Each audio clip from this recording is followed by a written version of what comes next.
Hey all, welcome back to my channel. ನಾನು ಪ್ರೀತಿ. ಇವತ್ತಿನ recipe capsicum gravy. ಇದಕ್ಕೆ ಬೇಕಾಗಿರುವ ಪದಾರ್ಥಗಳು ಈರುಳ್ಳಿ, ಕ್ಯಾಪ್ಸಿಕಮ್, ಕರಿಬೇವು ಮತ್ತು ಟೊಮೆಟೊ ಹಾಗೂ ಸ್ವಲ್ಪ ಬೆಳ್ಳುಳ್ಳಿ, ಒಂದಿಂಚು ಶುಂಠಿ, ಚಕ್ಕೆ, ಲವಂಗ, ಸ್ವಲ್ಪ ಒಣ ಕೊಬ್ಬರಿ, ಕೊತ್ತಂಬರಿ ಮತ್ತು ಖಾರ ಪುಡಿ, ಗರಂ ಮಸಾಲ, ಧನಿಯಾ ಪೌಡರ್ ಇವೆಲ್ಲವೂ ಕ್ಯಾಪ್ಸಿಕಮ್ ಗ್ರೇವಿಗೆ ಬೇಕಾಗುವ ಪದಾರ್ಥಗಳು. ಇದಾದಮೇಲೆ ಸ್ವಲ್ಪ ಒಂದು ಮಿಕ್ಸಿಂಗ್ ಜಾರಲ್ಲಿ ಸ್ವಲ್ಪ ಬೆಳ್ಳುಳ್ಳಿ, ಶುಂಠಿ ಮತ್ತು ಚಕ್ಕೆ, ಸ್ವಲ್ಪ ಲವಂಗ, ಸ್ವಲ್ಪ ಒಣ ಕೊಬ್ಬರಿ ಮತ್ತು ಕೊತ್ತಂಬರಿ ಇವೆಲ್ಲವನ್ನು ಮಿಕ್ಸಿಂಗ್ ಜಾರಲ್ಲಿ ಗ್ರೈಂಡ್ ಮಾಡಿ ನಾವು ಸೈಡ್ ಇಟ್ಕೋಬೇಕು. ಹಾಗೆ ಅದಕ್ಕೆ ಸ್ವಲ್ಪ ಕಡಲೆ ಬೀಜವನ್ನು ಹುರ್ಕೋಬೇಕು. ನಾವು ಅದು ಕೆಂಪಾಗುವಾಗ ಹುರ್ಕೊಂಡು ಅದೇ ಮಿಕ್ಸಿ ಜಾರಲ್ಲಿ ಕಡಲೆ ಬೀಜನ ಹಾಕಿ ಗ್ರೈಂಡ್ ಮಾಡಿ ಸೈಡಲ್ಲಿ ಎತ್ತಿಟ್ಕೋಬೇಕು. ಅದಾದ ನಂತರ ಒಂದು ಪಾತ್ರೆಯನ್ನು ತಗೋಬೇಕು. ಪಾತ್ರೆ ಬಿಸಿಯಾದ ನಂತರ ಅದಕ್ಕೆ ನಾವು ಸ್ವಲ್ಪ ಎಣ್ಣೆಯನ್ನು ಹಾಕೋಬೇಕು. 2 to 3 ಟೇಬಲ್ ಸ್ಪೂನ್ ಎಣ್ಣೆ ಸಾಕಾಗುತ್ತೆ.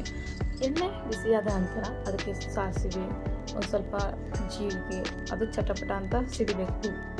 ಅದಾದ ಮೇಲೆ ನಾವು ಸ್ವಲ್ಪ ಅದೇ ಟೈಮಲ್ಲಿ ಕರಿಬೇವನ್ನು ಹಾಕ್ಕೊಂಡು ಅದು ಚಟಪಟ ಅಂತ ಸಿಡಿದು ನಂತರ ಅದಕ್ಕೆ ಸ್ವಲ್ಪ ಒಂದು ಈರುಳ್ಳಿ ಸಾಕಾಗುತ್ತೆ. ಒಂದು ಈರುಳ್ಳಿ ಹಾಕ್ಕೋಬೇಕು.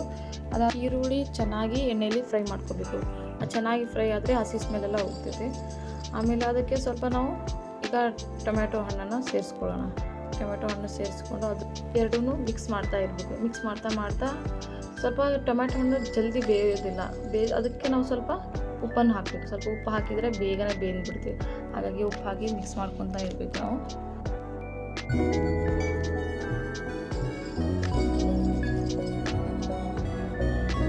ನಂತರ 4 ಕಟ್ ಮಾಡಿಟ್ಟಿರುವ ಕ್ಯಾಪ್ಸಿಕಮನ್ನು ಅದಕ್ಕೆ ಹಾಕ್ಕೋಬೇಕು. ಅದರ ಜೊತೆಯಲ್ಲಿ ನಾವು ಗ್ರೈಂಡ್ ಮಾಡಿ ಇಟ್ಕೊಂಡಿರ್ತೀವಲ್ಲ ಮಸಾಲೆ, ಆ ಮಸಾಲೆನೂ ಹಾಕ್ಕೊಂಡು ಅದಕ್ಕೆ ಚೆನ್ನಾಗಿ ಫ್ರೈ ಮಾಡ್ಕೋಬೇಕು. ನಾವು ಎಷ್ಟು ಚೆನ್ನಾಗಿ ಫ್ರೈ ಮಾಡ್ಕೊತೀವಿ ಅಷ್ಟು ಆ ಮಸಾಲೆಯಲ್ಲಿರುವ ಹಸಿ ಸ್ಮೆಲ್ಲೆಲ್ಲ ಹೋಗ್ತೈತಿ.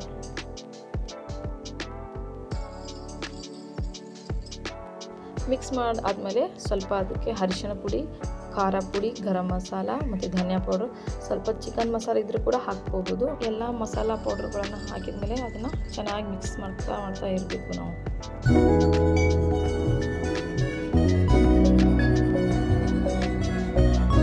ಈ ಟೈಮಲ್ಲಿ ನಮಗೆ ಎಷ್ಟು ಬೇಕಷ್ಟು ನೀರನ್ನು ಸೇರಿಸ್ಕೋಬೇಕು. ಸ್ವಲ್ಪ ಅದು ಬೇಯಷ್ಟು, ಬಹಳ ಅಲ್ಲ, ಸ್ವಲ್ಪ ಬೇಯಷ್ಟು ಸಾಕು.